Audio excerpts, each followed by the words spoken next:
Y'all ramblers deserve yourself a stiff drink on the house. This ain't a house, but a rather some sort saloon. Correct though you may be, some sort saloon may be a house and a home for a rusty soldier such as I. Or perchance a trio of gypsies, such as I am too. The correct turn of phrase is I am the Elsa ones, not I am the two, you great stevedore of the dumb dogs. And what can I proclaim to you, gents and giants?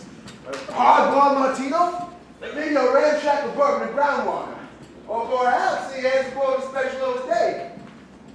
The Mimi Tug-Gun Puss-Tail Emporium shot glass. What kind of Gettysburg trips you take, Sport Ezra? You know what we want. We want the baby what was thrown out with the bathwater. The baby what was thrown out with the bathwater. Now, you fellas know we ain't had no Lindbergh shots in nigh of 7 years. Ezra, you daft punk, it ain't 7 years, sex toy. I told you, backwoods ramblers, such specialties were off limits following the vengeance of that vicious Broadway gal, Gracely. But that's how you lost your bed. Ooh. These stumps were resulting from an encounter with a creature beneath the Sandsea. That gal, Gracely, were kind enough to only gouge my eyes. Worth it for those jolly smacky Lindbergh shots. Am I right, Elsa? You lads leeches, cease your noise making. Ain't no hollering in this establishment, and my name ain't Ezra Porter. The ways I see it, I took this saloon from its prior owner for one purpose only: serve as a brief spot of civilization in this hell and high water we call the Sandsea. You may have brought with the Sandsea, but ain't no sailing north of the Sunsky. Correct though you may be, I do dearly wish such things were not so. We're all hummus beans in this war-shrouded land of bomb craters and horrible monster villains. So I decree I will serve only the spirits of the living. The spirits of the dead, I mean, and else never feed you banditos the flesh of the living.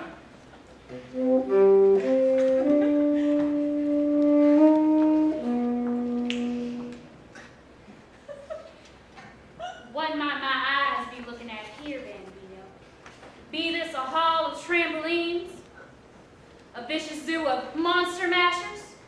Or is it A watering hole, a saloon, if you will. Welcome, Mademoiselle and son, to all Ezra Porter's Trampoline Emporium and sweet sippy drink per van. Might I get you something to sup on or sip on? Well, seeing as it's been a long day of wandering like a wanderer, I shall ask my dear sweet Fanto. He says we should choose all of the above and option D on this multiple choice insertion we call living or dying. Ramblers! We do a favor for a blind old cripple and fetch us critter some eating sippies? Why, of course, Mr. Ezra. Anything for our favorite Marky. We adore you, Mr. Ezra. Please, fat enough to try. The boast to be in the vein of the Lindbergh to us ramblers.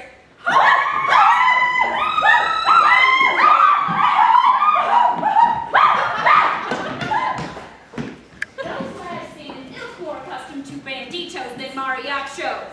I myself would like to see them drawn and quartered, down even. But as a fellow of ill fortune, I seem to be at a loss. What made it happen to you, my weathered sire? You seem a man made bitter by the world and all its wood-wearing downings.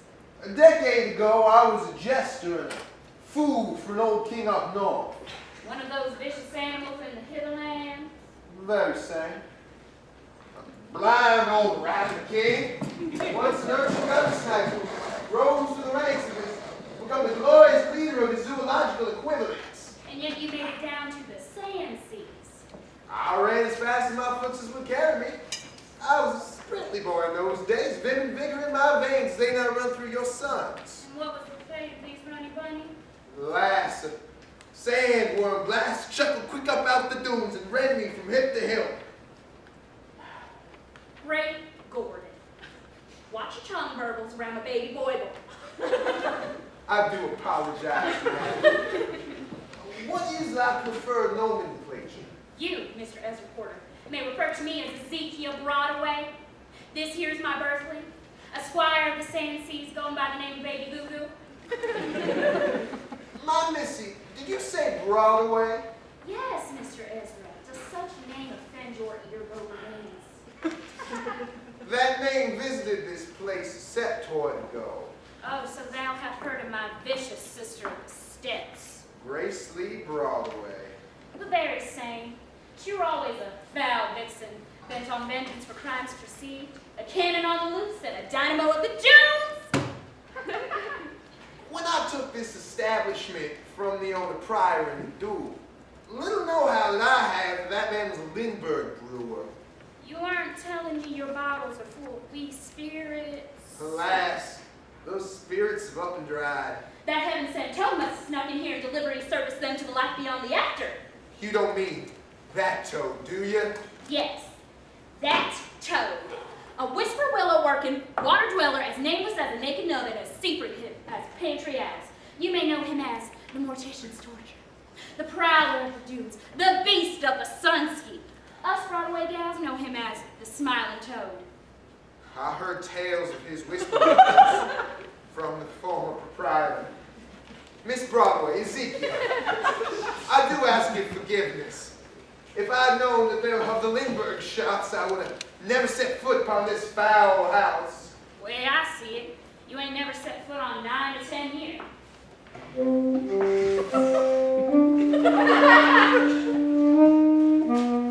A house of spider webs would catch a fly so small that you never even should have looked on him at all. Spiders are ferocious and wanna chomp his legs. But weary though they are, they'll just fill them with eggs. Oh, they'll just fill with eggs, with eggs, with eggs. What a horse store fine sing-song that was. We aim to scare. Pretty Poppy. Please fatten up the little loud some of our fine rennet scramble. What's your aim here, ramblers? You may be well aware of our aim, alderman. We seek the delicacies of this ravaged world. Song alone is not balm for the soul. Baby Goo Goo, don't even think of chowing down on those viscous, vicious flickers and leaves that these ramblers have brought us. My Lady Broadway, may I tell you what this establishment was in before times? I shall inquire. Is my inquiry valid? Its validity is insurmountable. Afore it were a saloon, or the saloon before it, this here hovel was an armoire. Perchance you mean an armory, cretin. I mean an armoire, you flappy cutler. For why else would the place of guns be called a wardrobe? What may have happened to these bank branches and blue sticks? Under the bar, dear Ezekiel, you may well find a means of defense. Fetch it for an old timer, won't you, Win? I'm on it like a bonnet doodler. Stop that beat, tiny boys! Hop to it and split fast like a shovel piercing the earth!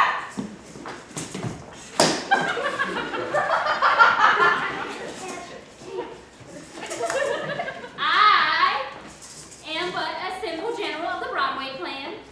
You, sir, were a jester of kings with fingers that could play lightning on a buzzard flop. You'll barmy take one other step and this little face can spill Lindbergh all across the floorboards. Baby Goo Goo, my own one, unhand him, you beastly bojangler. Rambler! You had your fill of my liquor and supped up plates full of my hospital mentality. I implore you, exit out the next stage, lest you fix your eyes upon or face this pre-war bang branch's muddy blast. I reckon my snicker blade can make a snicker across this sticky little Mickey faster than your blunt fingers can make a clip. My head eyes might be blind, but the oculars of my fingers are able and ready. Easy, genteel partners. Adjust your difficulty and allow for some parlay. My baby boy! Yes, please. My tiny child! My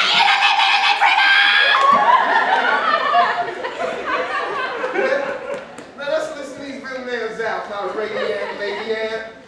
We ramblers are a tradition of sing-song tip-tap dances. Will you be interested in challenge making at us two parties shall have custody of this young'un. You may choose to parent. We may choose that most sinister jeweler, the Lindbergh. In the name of Broadway, I'm accepting of the wager, and henceforth and forth the right champion. You seek to make me your champion, ma'am? As a dancer. Dancer's got legs. I ain't got no legs, I got stumps. And when stumps are the mumps, I ain't nothing but measles. Precisely why I seek to make my champion the Broadway clan's secret protectioner, the Smiling Toad. What dangers might you summon by bringing him to my hovel? Such travesties and tragedies are untoward in my thoughts. A summoning chant. Frightened though I am, I say, please help the plan of Broadway. I summon you, oh Smiling Toad, to bring me on a sacred place. Toadly, tootly, smiley spooly, bring my Smiling Toad to me!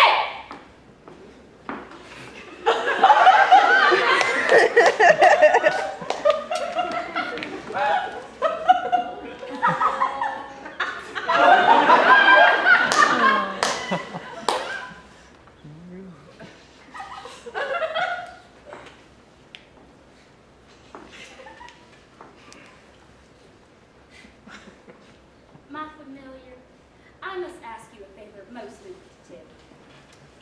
What? You must challenge these ramblers in a sing-song dancing man's battle. We have a similar right up in the Northlands. Bork. Bork. Us ramblers gonna make you pay for showing your slippery face, Smiling Toad. And when we're done with you, that skull 5K is gonna belong to the ramblers. We will be as gods to you and shall sit upon Lindberghs upon every hour of every set toy. What? Hit it like I'm gonna get. Cheshire virgins.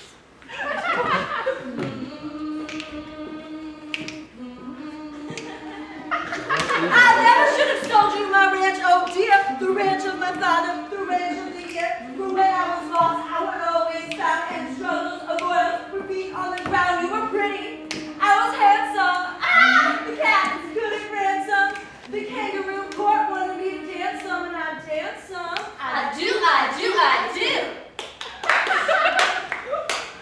However, true majesty of sonnular dancing. Whatever shall the toad rebuke them with? Something tells me that the old prowler of the doing is the whisper willows and that skull he clings to. How can you know the skull? The skull of 5 kings is a totem of great power. One can see through dumb struckery and strum duckery alike. Bork.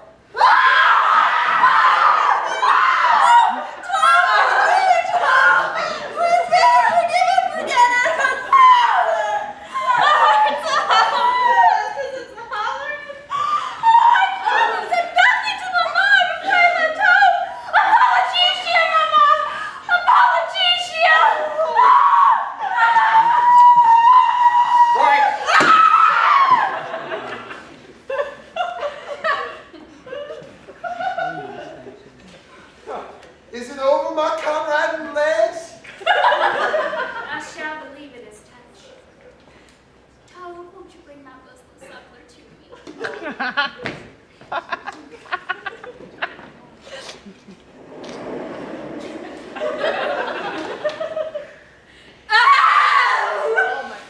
What's the matter, Lord Emily? The toad has destined my lad for loftier aspirations in life. He has said that my own one shall be the next bearer of the skull. The skull of 5 kings? There's him. And shall he be your child one still? I shan't know, Ezra. All I know is I'm hankering for a restful accent, and I'm seeking to be the mother of one that shall be a god. God he shall be, and just one, most hopefully. I shall make him some food. Perchance I can ask you a desire, miss? Anything for you. Can I call myself as the boy's godfather? Oh, Ezra, you're not a godfather. You're a glad father. And glad I am of this. blibbery-gibbery often makes a man feel sloppy. You can say that once, twice, aloft. Oh, Lord.